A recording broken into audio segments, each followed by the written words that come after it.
누가복음 8장 49절부터 56절까지 교독하겠습니다. 누가복음 8장 49절부터 56절, 49절부터 교독합니다. 아직 말씀하실 때 회당장의 집에서 사람이 와서 말하되 당신의 딸이 죽었나이다. 선생님을 더 괴롭게 하지 마소서 하거늘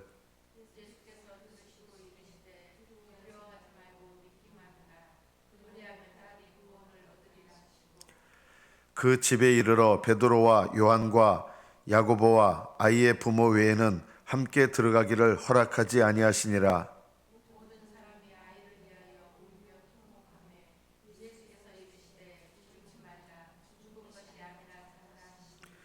그들이 그 죽은 것을 아는 고로 비웃더라.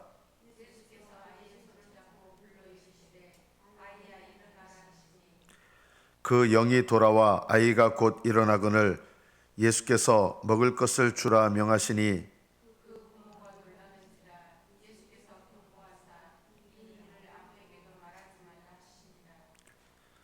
여기까지 받들어 읽겠습니다.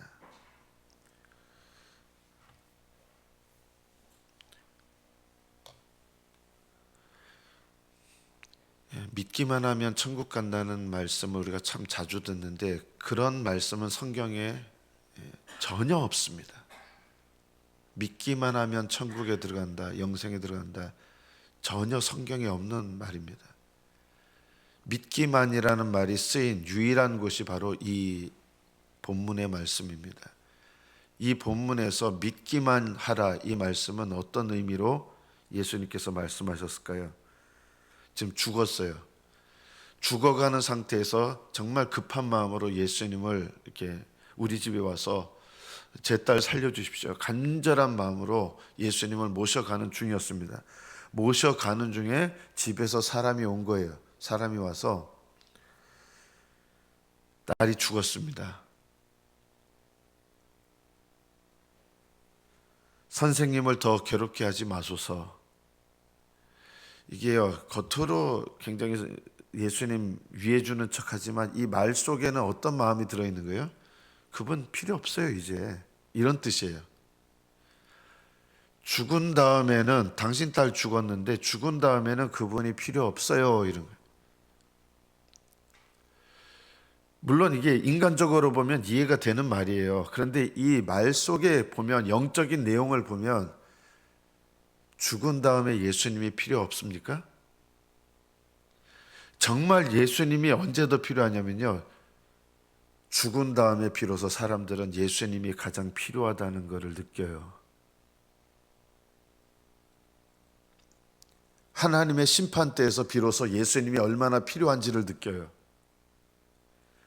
예수님은 살아있을 때보다 죽은 다음에가 어떻게 보면 우리에게 더 소중하시고 더 중요한 분이세요.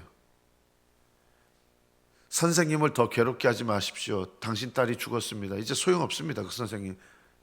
이런 은근히 예수님을 경멸하는 마음이 들어있는 거예요. 이 말 속에요.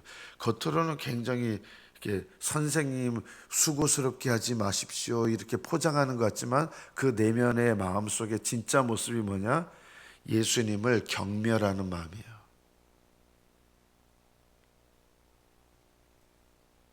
근데 예수님께서 이 부모에게, 야이로에게 지금 딸이 죽었다는 소식이 들렸어요. 두려워하지 말고 믿기만 하라. 이 믿기만이라는 말을 여기서 이제 성경에 여기만 나와요. 믿기만 하라. 이 말씀 뭐예요? 딸이 죽었다는 것에 대해서 그것 때문에 네 믿음이 흔들리지 마라. 세상 사람들 생각으로는 소용이 없다라고 얘기하는데 그런 말에 흔들리지 마라. 지금 네가 눈에 보는 상황, 네 눈에 보이는 것 때문에, 그런 것 때문에 흔들리지 마라. 오직 너는 나를 신뢰해라. 네 눈에 보이는 걸로 판단하지 말고 오직 이 상황에서 나를 신뢰하라는 거예요. 믿기만 하라는 이 말씀은 예수님을 믿으면 뭐 거룩하지 않아도 되고 그냥 예수님 영접하기만 하면, 요즘엔 이런 말로 쓰여요. 당신이 예수님을 영접하면 되지 뭐 굳이 예수님을 순종하는 건 나중에 하시고요. 예수님을 따르는 거 나중에 하시고 순종하는 거 나중에 하시고 뭐 변화되는 거 나중에 하시고 그거는 믿으면 차차차차 하는 거라는 거예요. 그냥 믿기만 하세요. 이런 식으로 믿기만 하라는 말씀은 성경에 없는 잘못된 복음 전도예요. 예수님을 영접한다는 거는요, 주님으로 영접하는 거거든요. 오늘날 교회에서 믿기만 하면 됩니다. 이 말 속에는 굳이 주님으로 모시지 않아도 됩니다. 이 말하고 같은 말이 되는 거예요. 예수님을 영접하는 것은 주님으로 영접하는 것입니다. 요즘 사람들은요, 노예로 살아본 거 없잖아요. 하인으로 살아본 적이 없어요. 요즘에는 내가 누구한테 규제받는 거 그거를 정말 몸서리 쳐도록 싫어하거든요. 이런 사회 분위기 속에서 예수님을 주님으로 모신다는 거, 이거는 요즘 사람들한테 안 맞는 거예요.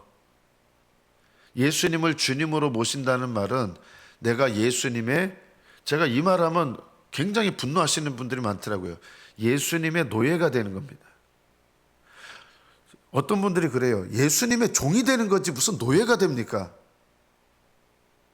여러분, 둘로스라는 말은 원래 종이라는 의미가 아니라 노예라는 뜻입니다. 어떤 노예냐? 자발적인 노예입니다. 예수님의 종이 된다는 것은 좀 이렇게 완곡하게 표현한 거고, 원래대로 얘기한다면 자발적으로 자신을 주님의 노예로 드리는 겁니다. 소유권도 없어요. 종은요, 종하고 노예하고 좀 달라요. 노예는요, 소유권, 결정권, 그 어떤 권리도 없는 게 노예예요. 노예는 어떤 권리도 없어요. 예수님을 주님으로 모신다는 말은 나의 모든 권리를 주님께 드립니다. 이 뜻이에요. 이것이 언제 일어나야 되는 일이냐? 예수님을 영접할 때 일어나는 일입니다. 오늘날에는 믿기만 하라 이 말은 주님으로 말로는 모시고 뭐 예수님을 주님으로 섬기는 건 차차차차 하면 됩니다. 이런 식으로 복음을 전하는 것은 성경에 나와 있지 않습니다. 믿기만 하라는 말씀의 원래 뜻은, 예수님 말씀하신 뜻은 어떤 눈에 보이는 상황에도 흔들리지 말고 낙심하지 말고 너의 판단에 따라서 끝났구나 이런 것에 좌절되지 말고 두려워하지 마라. 네 딸이 죽었다는 것, 그것 때문에 지금 예수님 곧 딸을 살리러 가시잖아요. 그런데 딸이 죽었으니까 더 이상 예수님 필요 없다, 이런 생각이 드는 거예요. 사람들 마음속에. 이런 마음도 버리라는 거예요. 두려워 말고 믿기만 하라. 여러분, 딸이 죽었다라고 할 때도 여전히 예수님께서는 이 야이로에게 그럼에도 불구하고 나를 신뢰하라는 말씀이에요. 사람들은 딸이 죽었기 때문에 내가 더 이상 필요 없다고 얘기해서 두려운 마음이 드는 거예요. 이제 필요 없나 보다 정말. 그러나 그런 것에 현혹되지 말고 두려워하지 마라. 너는 오직 나를 신뢰하라. 이 말씀을 우리에게 적용하면 어떻게 되겠습니까? 우리는 우리를 절망케 하는 일들을 경험합니다. 물질적으로나 또는 우리의 삶 속에서 이제는 이거 안 될 것 같아. 정말 안 될 것 같아. 이런 절망감이 들 때가 있습니다. 절망감이 들 때 우리는 누구를 의지하지를 않는 거예요. 주님께서 나에게 뭘 원하시는가? 주님께서 나를 어떤 방향으로 인도하시는가? 이런 걸 봐야 되는데 전혀 그것을 볼 줄 몰라요. 그럴 때 주님께서 우리에게 두려워 말고 믿기만 하라. 주님 원하시는 방향, 그리고 주님과 함께하는 인생이 되는 것, 이것을 한다 그러면 주님은 우리의 삶을 끝장난 것 같은 우리의 삶, 야이로의 딸이 죽은 거 우리에게 어떤 거예요? 끝장난 것 같은 거예요. 더 이상 소망이 없고 안 될 것 같고, 그럴 때 두려워 말고 믿기만 하라. 오직 주님 신뢰하라는 거예요. 믿기만 하라는 말은 차차차차 예수님께 순종하라는 의미가 전혀 아니라 오히려 전적으로 주님 의지하라, 이 뜻이에요. 저는 여러분이 믿기만 하시는 분들이 되기를 축복합니다. 세상에 흔들리지 마시고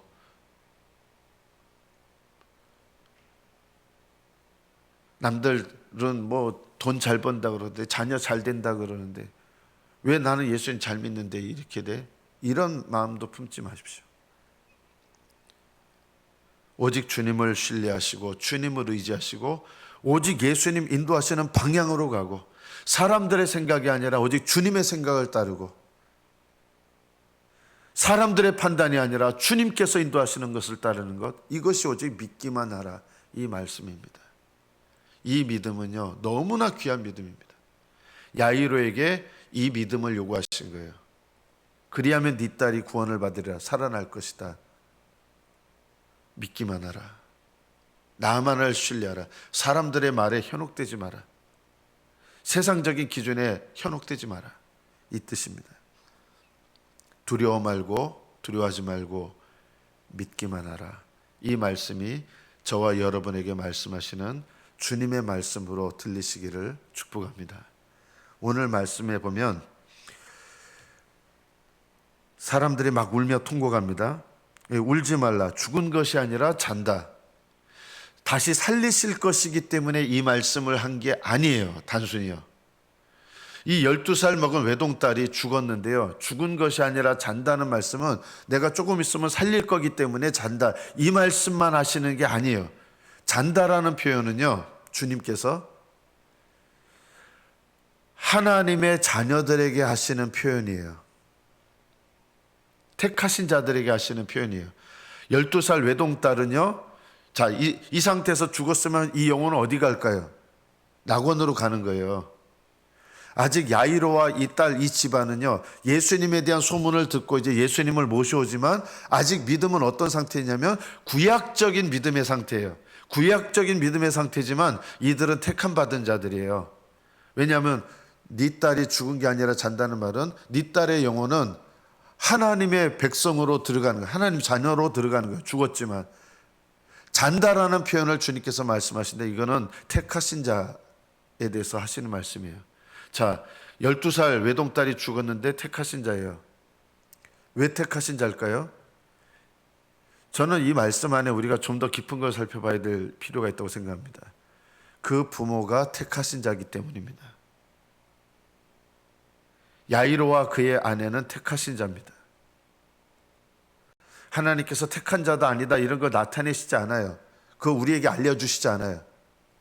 그러나 죽은 것이 아니라 잔다. 택한 자의 죽음은 하늘나라로 들어가는 거예요. 너무 우리가 슬퍼해요. 사랑하는 분이 하늘나라 가면 헤어졌기 때문에 슬퍼하는데 마치 그걸로 끝장난 것처럼 너무 슬퍼해서는 안 돼요. 얼마 전에 그저께인가 어린아이 초등학교 1학년짜리가 죽었잖아요. 정말 너무 안타깝게 너무 어이없게 죽었잖아요. 얘는 어떻게 됐을까요? 저는 하늘나라 갔을 줄 믿습니다. 저는 그 사건 볼 때 이 집안 믿는 집안일 것 같아 이런 생각이 들었어요. 아니나 다를까 보니까 그 할아버지가 은퇴하신 목사님이에요.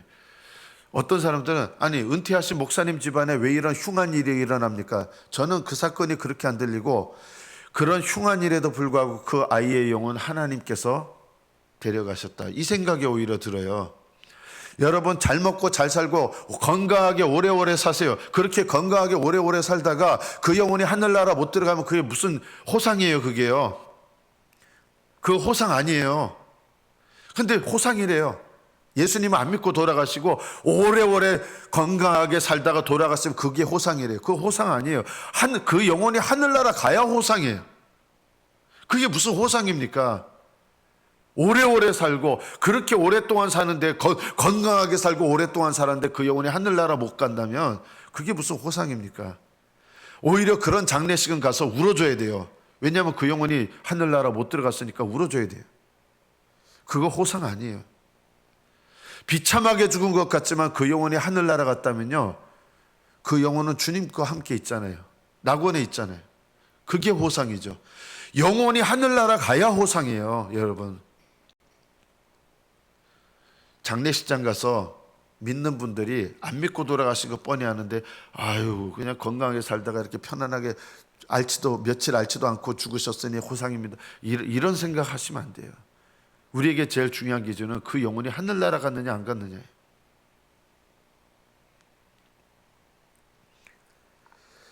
예수님께서 죽은 것이 아니라 잔다 이러니까 울던 사람들이 죽은 것을 아는 고로 비웃더라 이랬어요. 아까는 선생님 데려오실 필요 없습니다 이렇게 했던 사람들이 이제는 죽은 것이 아니라 잔다 이러니까 이 말씀에는 놀라운 진리가 숨어 있는 거예요. 이 아이의 영혼은 하나님께로 간 거예요. 예를 들어 낙원으로 간 거예요. 구약이니까 낙원으로 가죠. 낙원으로 가는 거예요. 그 부모의 영혼도 낙원으로 갈 사람들이에요. 그래서 슬픈 일이 일어났지만 주님께서는 이 가정을, 이 야이로의 가정을 기쁘게 받으시고 계신 거예요. 택하신 백성의 가정인 거예요. 그래서 이 가정에게 죽은 것이 아니라 산다. 이 말씀이 얼마나 영광스럽고 복된 말씀이에요. 그런데 이 말씀을 듣고 비웃더라 그랬어요. 왜 비웃었는지 아십니까? 몰랐으니까 비웃었겠죠? 아니에요. 물론 몰라서 비웃었지만 그 내면을 보면 어떤 마음이 있느냐? 이들은 하나님을 경외하는 마음이 없기 때문에 예수님의 말씀이 이해가 안 된다고 해서 비웃지 않아요. 하나님을 경외하는 마음이 있는 사람은요, 예수님께서 말씀하실 때 그게 들리거든요. 야이로가 이때 비웃었어요? 야이로의 아내가 비웃었어요? 예수님 제자들이 잔다고 했을 때 비웃었어요? 비웃지 않아요. 왜 비웃게 되느냐? 그 내면을 보면 하나님의 백성이 아니기 때문에 비웃는 거예요.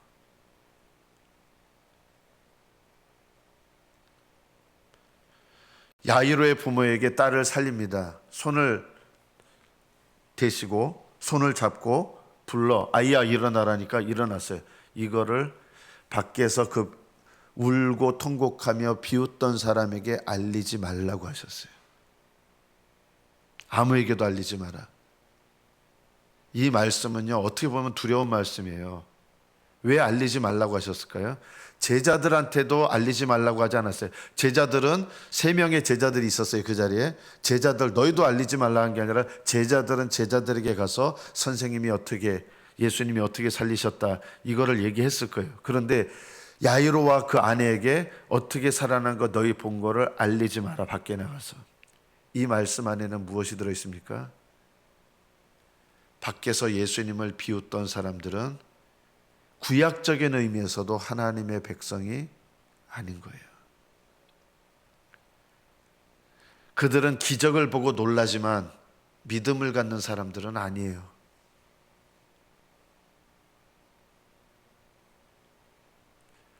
하나님께서 택하신 자들은 누군지 몰라요. 그러나 하나님께서 은혜를 주시고 믿음을 주시는데 하나님께서 택하셔서 믿음을 주시는 사람들의 영적인 특징이 뭔지 아십니까? 하나님을 경외하는 마음 가운데서 나오는 겸손함이 있습니다. 구약이든 신약이든 똑같아요. 하나님께서 택하신 백성들의 영적인 특징이 뭐냐? 공통적인 특징이 있어요. 구약 신약 상관없이 하나님을 경외합니다. 하나님을 경외하기 때문에 어떤 태도를 갖게 되느냐? 아무리 내가 이해가 되지 않아요. 애가 어린 나이에 죽었잖아요. 외동딸인데 얼마나 애지중지하던 외동딸이에요. 정말 엄청난 슬픔의 일을 당한 거예요. 그런데 이런 일들 속에서 하나님을 경외하는 사람들은 어떠냐? 슬픈 건 슬프지만 입술로 범죄하거나 경망스러운 행동을 하거나 하나님을 비웃는 행동을 하지 않아요. 어떤 분들은 이해가 되지 않는 사건이 일어나면 이런 얘기를 쉽게 합니다. 아유, 하나님도 무심하시지. 하나님이 무슨 무심하십니까? 이 하나님 무시하는 얘기잖아요. 우리들이 이런 말들 쉽게 내뱉는 게 아니에요. 뭐 조금 이해가 안 되는 이상한 일, 또 손해당하는 일 일어나면 믿는다고 하는 사람들이 아유, 하나님 무심하시지. 아니, 하나님이 살아계신데 어떻게 이런 일이 일어날 수 있어? 이게 다 믿음 없는 말들 아닙니까? 왜 이들이 예수님을 비웃었는지 아십니까? 몰라서 비웃었겠죠. 아니에요. 이들은 이스라엘 사람인데요, 이들 중심 가운데 뭐가 없냐? 하나님을 경외하는 마음이 없는 거예요. 하나님의 택하신 백성들의 가장 중요한 특징 중에 하나가 뭐냐? 하나님을 경외하는 마음이에요. 하나님을 경외하는 마음을 가진 사람들은 어떤 상황 속에서도 불신앙의 말, 주님을 조롱하고 비웃는 말 하지 않아요.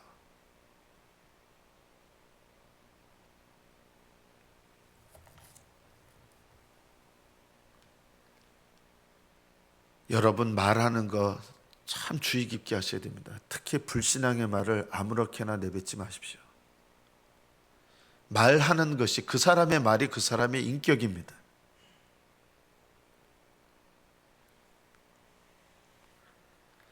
말이 훈련 안 된 사람은 교회에서 직분자가 되면 안 됩니다. 말이 훈련되지 않았다는 건 신앙의 인격이 훈련되지 않았다는 거거든요. 나라의 지도자도 마찬가지입니다. 나라의 지도자, 말이 훈련 안 된 사람은 나라의 지도자로 세워지면 안 됩니다. 불행해집니다, 그러면요.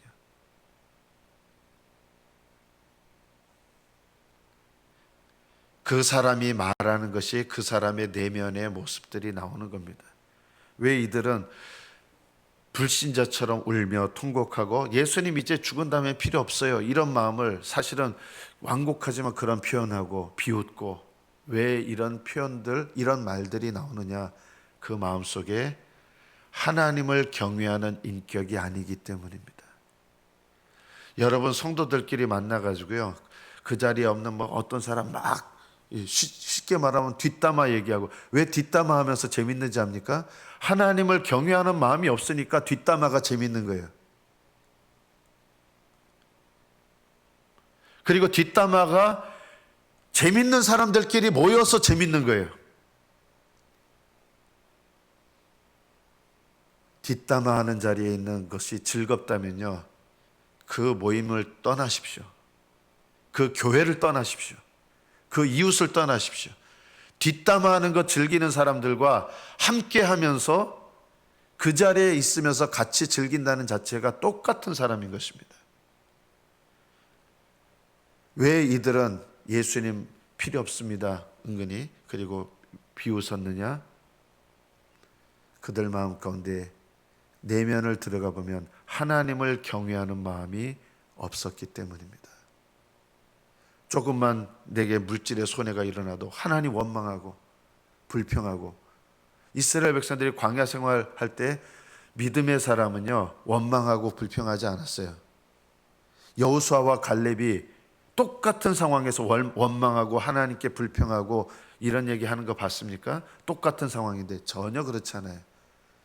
하나님을 경외하는 마음이 없으니까 조금만 뭐 일어나면 원망하고, 물 없다 원망하고, 만나가 없다, 고기 없다 원망하고, 부추 없다 원망하고, 마늘 없다 원망하고. 하나님을 경외하는 사람의 믿음에 밖으로 나타나는 특징이 그래서 무엇일까요? 범사에 감사하는 것입니다. 내 영혼이 하늘나라에 속한 자라는 것을 아는 사람은 항상 기뻐합니다. 그리고 모든 일마다 때마다 항상 기도하는 태도를 갖고 있습니다. 쉬지 않고 기도하려고 애씁니다. 이것이 우리를 향하신 하나님의 뜻입니다. 여러분의 삶 속에서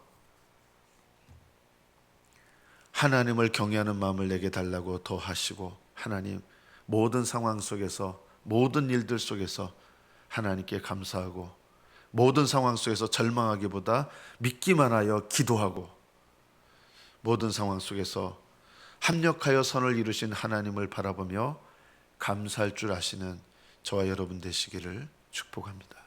기도하겠습니다.